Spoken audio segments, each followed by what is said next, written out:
আলাইকুম ওয়া রাহমাতুল্লাহ। আমরা মদিনা থেকে আসছি জিন পাহাড় দেখার জন্য।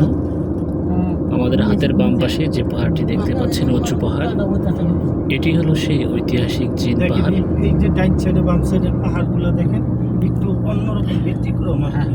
আসলে অন্যান্য পাহাড়ের থেকে এই পাহাড়গুলো দেখতে একটু ব্যতিক্রম। এখানে যদিও আমরা ধারণা করে থাকি জিন বসবাস করে, জিন থাকতে পারে, কিন্তু মূলত জিন বসবাসের উদ্দেশ্যে এটিকে জিন পাহাড় বলা হয় না। মূলত এখানে গাড়ি বা কোনো জিনিস রাখলে উল্টো দিকে চলে যায়, এদিক থেকে লক্ষ্য করে বাংলাদেশের মানুষ এটাকে জিন পাহাড় নাম দিয়েছে। মূলত এটা কোনো বৈজ্ঞানিক ব্যাখ্যা থাকতে পারে, অথবা আল্লাহ তাআলার নিদর্শন। সবই আল্লাহ তাআলার নিদর্শন, সেগুলোর মধ্যে এটি একটি নিদর্শন হতে পারে। আপনারা দেখতে পাচ্ছেন অনেক উঁচু থেকে অনেক উঁচু পাহাড়, এটি হলো জিন পাহাড়।